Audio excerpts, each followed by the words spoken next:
engine building, you may be wondering why I'm filing my rings. You may have never heard the term file fit rings before. Does it matter the size of the gap? Do you always have to do this? Does it matter if it's aftermarket piston, stock pistons, etc., etc.? I'm going to explain that real quick because when you understand it, not only does it make you more confident into going into building your engine because you actually understand what you're doing and why you have to do it, it makes the task seem more important too. You'll take better care. You'll be more careful. The first time I ever filed rings, I knew I had to do it, but I didn't fully understand why. Then I found out why, and I'm like, I'm glad I did that, and I'm glad I took my time doing it, because if I didn't, I may have been doing my engine not because I wanted to make more power, but because it blew up. When you get your piston ring, brand new, out of the bag, it's gonna have a gap like that. I can get my finger through it. As soon as you put it in the cylinder bore, that gap comes together, like I showed you there. And you don't want that, you gotta have a gap there. That gap allows for the piston ring to expand and contract with changing cylinder temperatures.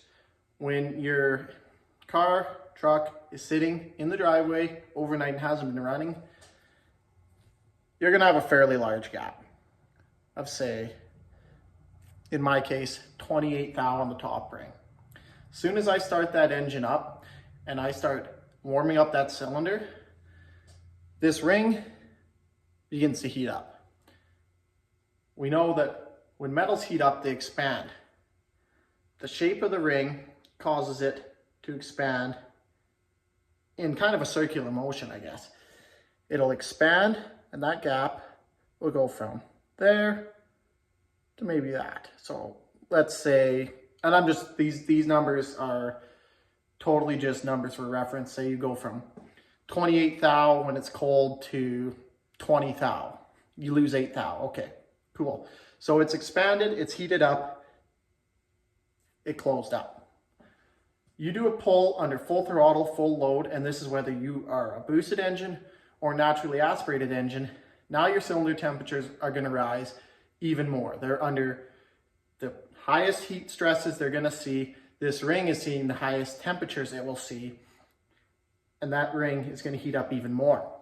So it's going to go from, say, we said 20 thou, maybe it goes to 15 thou. But there's still a gap there because you gapped your rings for your application.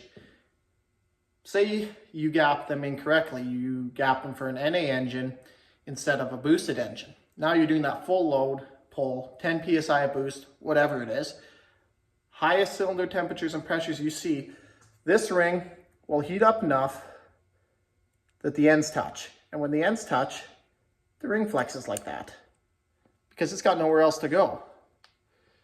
It flexes. When it flexes, it breaks your piston. And that's best case scenario, it just breaks your piston. You shut it down. That piston chunk doesn't do a whole bunch of damage to your cylinder head, your cylinder wall, end up in the bottom, plug off your oil, pump suction, who knows. You can go from broken to really broken really quickly. Now, as for how big should your gap be, every time you order a set of file fit rings, it's going to come with a piece of paper that tells you that, and I'll go over that right now.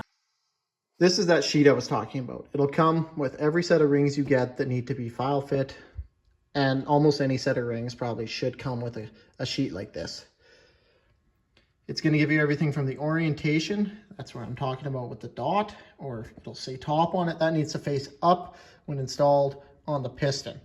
It's going to give you the width, the side clearances, everything you need to know. But what we're concerned about right now is this chart right here. So when you're gapping these rings, you're going to figure out what's your application. Are you simply street driving it? Are you launching it on the drag strip occasionally? Like we're talking mild, like not a crazy build.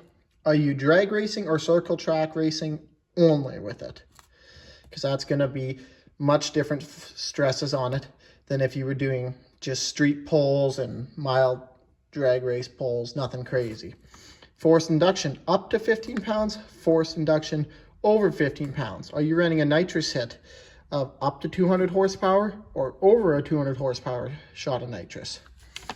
Then it's going to give you each ring, as well as what piston. So a cast and a forged piston, they follow the same chart.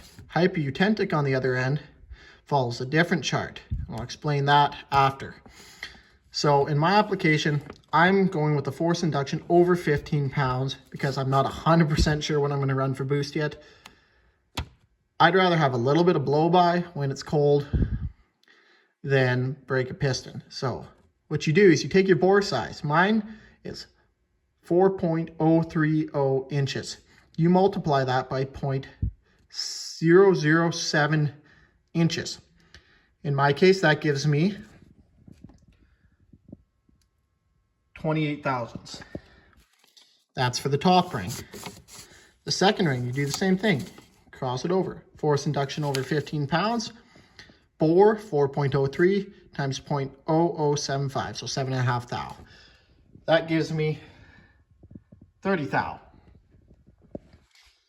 And then your oil rings on all pistons need a minimum clearance of 15 thou. That's on the oil ring scrapers. Now your cast versus forged piston and your hypotentic pistons. Why do they have different sizes? You'll notice if we go to the force induction over 15 pounds for the top ring, it wants you to multiply it by an extra 2 thousandths of an inch. And that is because of the expansion rate of the pistons. They expand at different rates, they absorb and transfer heat at different rates, and that's going to affect the ring to expand at different rates and different amounts. So you need more clearance with a hypotentic piston than you do with a cast or forged.